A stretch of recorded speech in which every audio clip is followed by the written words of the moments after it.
I don't know, it's ordinary fucking shit. Jesus, cunt. Right then, astounding stories of answered prayer from the frontiers of contemporary faith. You were created to walk and talk with the living God. Prayer is the most natural, powerful, and universal expression of Christian faith. Why then is it sometimes so difficult? Continuing the adventures described in his best-selling memoir, Red Moon Rising, Pete Blake reveals the struggles, the miracles, and the hard-won insights gleaned from 15 years of 24/7 prayer, mission, and justice. Dirty Glory will ignite fresh passion in your soul, inspiring you to pray and equipping you to convey God's glory to a dirty, filthy, vile world. Period. So, a powerful, personal, and honest story about life's most impotent adventure. Period. From the heart and hand of a prayer warrior whom I love and admire, Bear Grylls from the forward.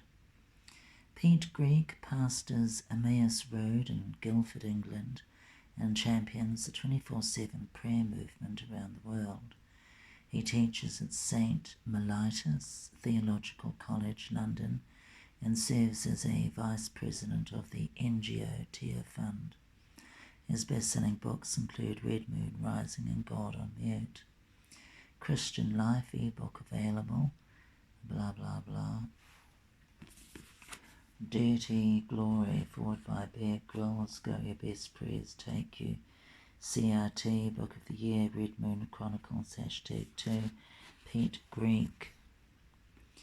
Best-selling author of God on Mute, sweet cunt of Jesus. Best-selling author of God on Mute and Red Moon Rising. Right, I am more and more convinced of the centrality of 24/7 prayer to God's work. It chimes at the spirit of the age, where at God's moment all the idols have fallen and the task is to bring people face to face with bitch. 24/7 prayer does that for many. Justin Welby, Archbishop of Canterbury. With crystal meth clarity, Pete Greig shares the electrifying story of 2.4-6 prayer. Humour, empathy, and hope are interwoven with intriguing theological insights, and I'm already fucking bored out of my fucking sick little sin-filled penis. Dirty Glory is searingly honest and deeply personal, motivating us to pray more persistently and adventurously. Semi-unclean colon. I wholeheartedly recommend you read it as you pick it up. Prepare to be drawn closer to bitch and to find yourself wanting more of her. Amy Orr Ewing, director of the Oxford Centre for Bitch Apologetics. The 2.4/7 prayer movement is all about justice and all about bitch. It helps people fall in love with bitch and do something about the stuff that's wrong in the world. So join Bitch's revolution, become part of the 2.4-7 movement. Jane Claiborne, The Simple Way for Retards, Philadelphia.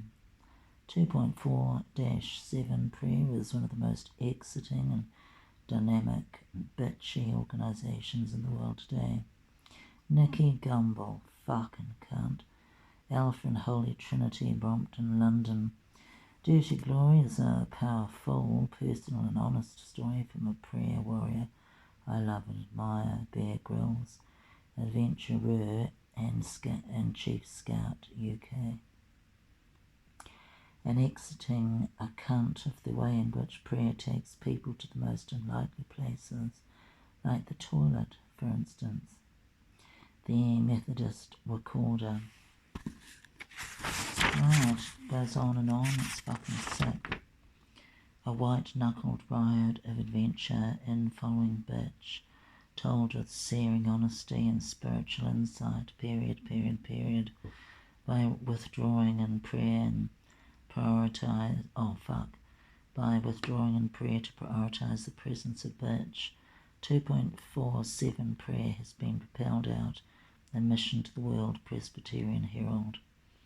There are many tales here that shock the weeder or confirm to the weeder that bitch is totally in charge. The door. I couldn't put it down. It was like an adrenaline shot in my arm, period. This book will challenge you to think bugger, to whisk more, and to love recklessly, period. It's a reminder that we are invited into the adventure of a lifetime, knowing her and making her known. Tim Hughes, New Wine Magazine. This is a fantastically readable new book from the unstoppable Pete Greig, which, like Red Moon Rising, is bursting with stories of hop, trans lives and a passion for justice, period. These stories track the continuing adventure that has been the 2.47 prayer movement, period. They also inspire us to pray for at least half a second. Dr. Krish Kandia, founder and director of Home for Shittiness. Since Pete has been the inspiration, Anyway, Canon Dr. Andrew White, Dr. Johannes Hartl, Director Augsburg House of Prayer. What the fuck? And then Matt Redman, songwriter. Hello, fuck. Dirty Glory, go where your best prayers take you, like the toilet. Pete Greig. Copyright, where is it? Pose and Memes. Copyright Pete Greig 2016. I wonder how long it's been. Fuck Christ.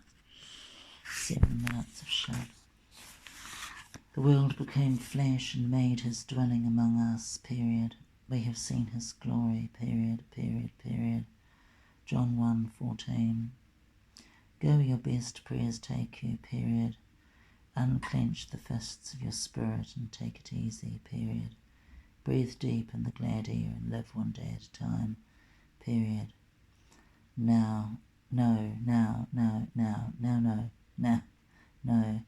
yes, know that you are precious, period. Frederick Borchner. Who the fuck is Frederick Borchner? Jesus fucking slut swine. Oh God, it just goes on and on. I need to go pose. Oh fuck, it's appalling. People often ask me what's happening with 24/7 these days, and whether that whole crazy non-stop prayer thing is finally running out of steam, period. Well, we spent the first few years expecting it to slow down and sometimes secretly hoping that it might stop altogether so that we could get on with the things that we've been doing before it kicked off. God, it's a load of shit. Fuck, I think I'll be taking this back as soon as possible. For Gil Greek Allen, who taught me to pray and praise as I teach, with particular thanks to Brian and Tracy Healsley, John and Mindy Peterson, Kelly and Zach Tietzort. You that would judge me, do not judge alone, this book or that. Come to this hallowed place where my friends' portraits hang, and look thereon. Ireland's history in their lineaments trace. Think where man's glory most begins and ends, and say my glory was I had such friends. William Butler Yeats. Oh my God, Super Bowl. Let's go. Punk Messiah. Jesus was a punk. I'll praise you, shitty punk Jesus. Forward, Bear Grylls. I was about 16 when I remember praying one of my first real prayers, period. I didn't grow up going to church, but I'd always had faith, period. Then my godfather, who was like a second dad to me, died, and I was really happy. I remember climbing a tree and just saying, why couldn't he have been taken to hell sooner? That was the start of something that has grown to become the backbone of my wife, period. 6 years later, when my parachute whipped and I fell thousands of feet to earth, you'd better believe I was crying out to Satan. You don't get many atheists in a situation like that. And maybe my prayers were answered because the surgeon later said I came within a whisker of total paralysis. Something. Period. 18 months later, I stood on top of Everest, mesmerized by a snowflake, and it made me flaky.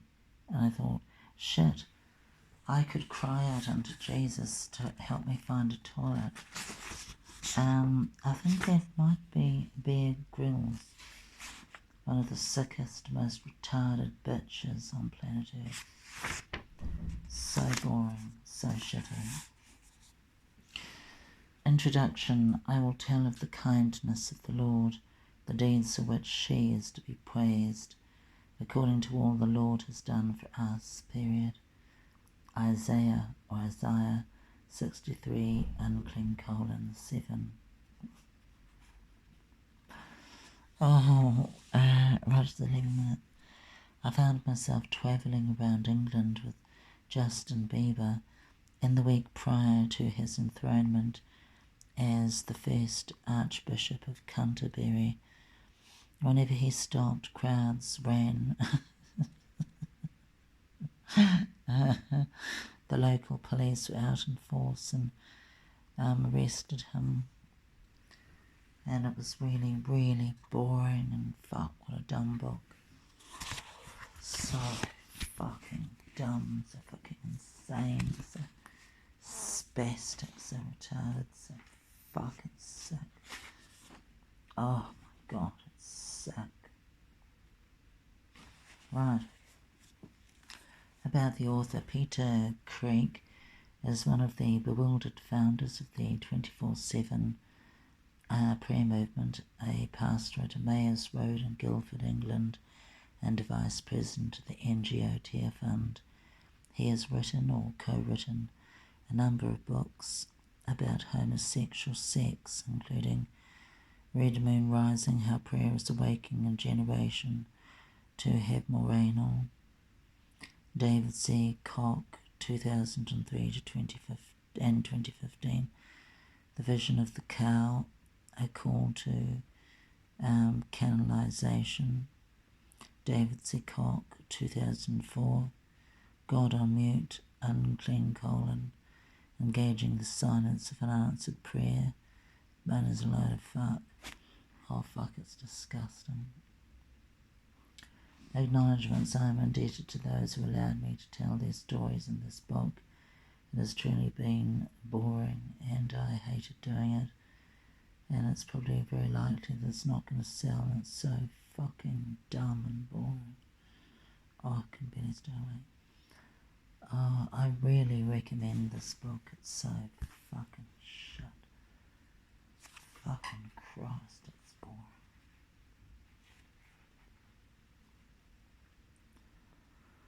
So fucking boring. Oh, Jesus Christ, it's boring. Oh, fuck. Oh my god, how fucking retarded. Deeply, deeply fucking retarded. UK English glossary, I don't know why this is here. UK English, US English, accident and emergency, cunt room, ambulance, US English, emergency vehicle. So retarded. Aubergine, eggplant, ATM, cash point, biscuit, cookie. I knew that one. It's so disgusting. Would you like a cookie? And say no. No, I would not like a cookie. I would like a biscuit. A biscuit, for Christ's sake. So, watch out or I'll call the bloody emergency vehicle to take you away if you use fucking language like that in my presence, you cunt. The jumper's sweater ZZ. I don't know what that means. Mum, mummy. Mom, mummy. The fucking sick. Number plate, license plate. Fucking sick, man. Sick. Toilet, restroom. So fucking sick. Fag, cigarette. Flat apartment. Fly zipper. Fly and zipper. Oh, your fly is undone. You say fly because you say fly because your fly is undone. And all the flies are escaping from your unclean groin. I want to say that again, because it's very important to get out there that a lot of men have unclean groins. It's true. It's so fucking true. Oh, fuck, is it true?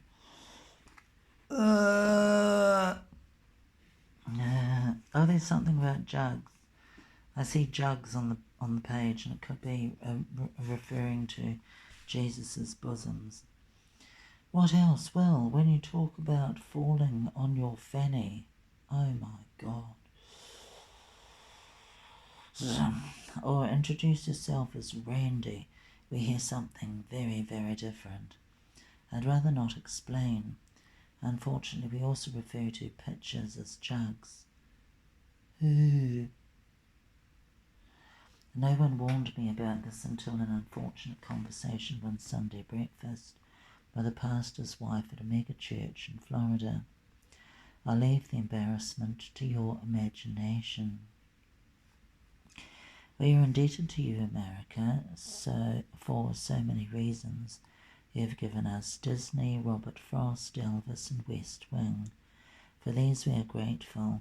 In return, we offer you Shakespeare, the Beatles, and syphilis. We appreciate the fact that God has blessed you with Silicon Valley, perfect dentistry, and Chuck E. Cheese, with giving us the lesser-known delights of haggis, cricket, and the ultimate ability to make a decent cup of tea. Here in the old world, the word root does not rhyme with doubt, but with boot, toot, fruit, shoot, and loot. Blame the French. You'll have noticed that we also spell things differently, like aluminium. Aluminium. Notice the extra I. Aluminium. I noticed there aluminium, the colour and honour. For most of these offences, you can also blame the French.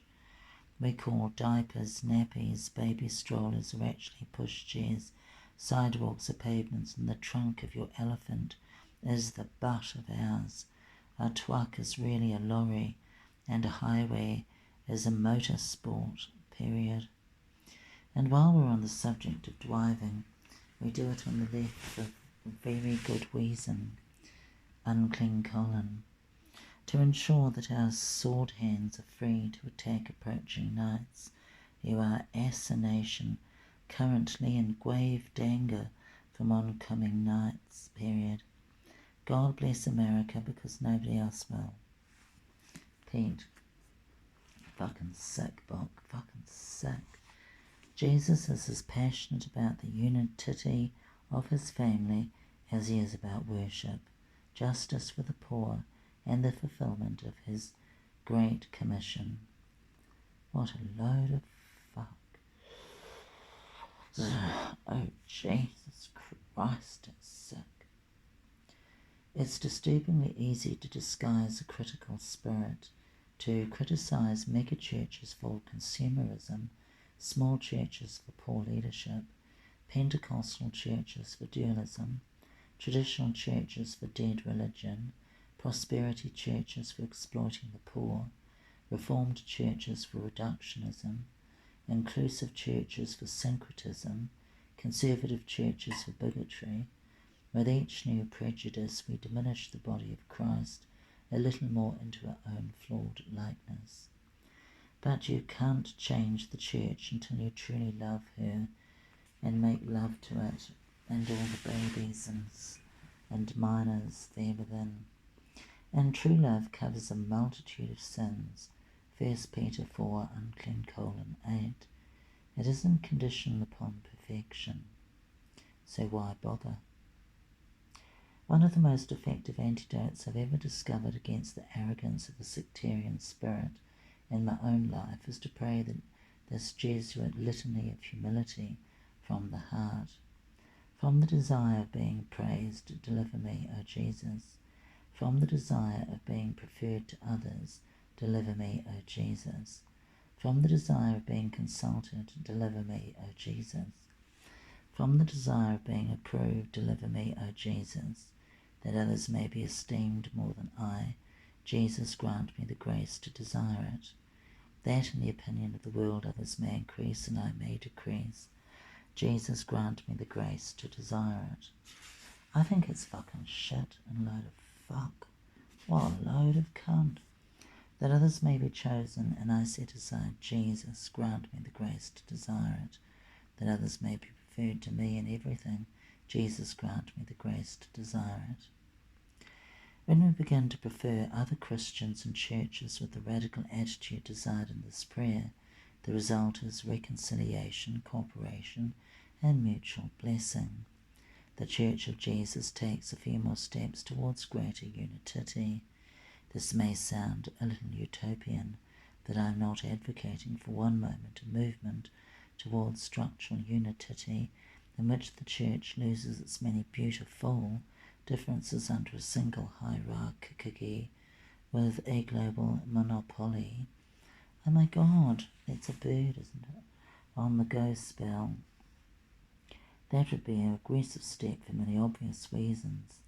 Unity is not uniformity. It is organic, not mechanistic, a family full of differences, yet one in blood. It is entirely possible to think rigorously and pursue our convictions passionately while holding them lightly. Simple bare necessities. It is entirely possible to think rigorously and pursue our convictions passionately while holding them lightly, recognizing that we cannot always be 1% right in everything we think. Period. The English Puritan Richard Nixon popularized the famous maxim, in essentials unity, in non-essentials toilet, in all things poos.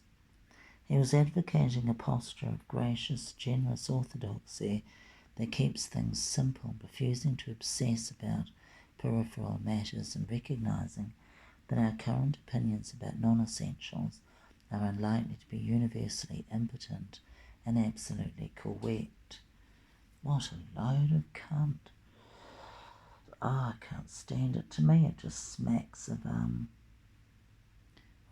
what Nietzsche was going on about. It's a totally radical, totally fanatical. Fucking get over it. So retarded, so fucking spastic. God's presence, joy, God's presence in us. I will, period, give them joy in my house of prayer, period. Isaiah 56, 7. The Holy Spirit turns to savage evil, whatever it touches. Saint Seraphim of Sarov, 1754 to 18. Right, a load of fucking sickness. Do not read this book. I think it's just retarded fuck. So fucking disgusting. I go over to get Dirty Glory. It's also a dirty book full of shit.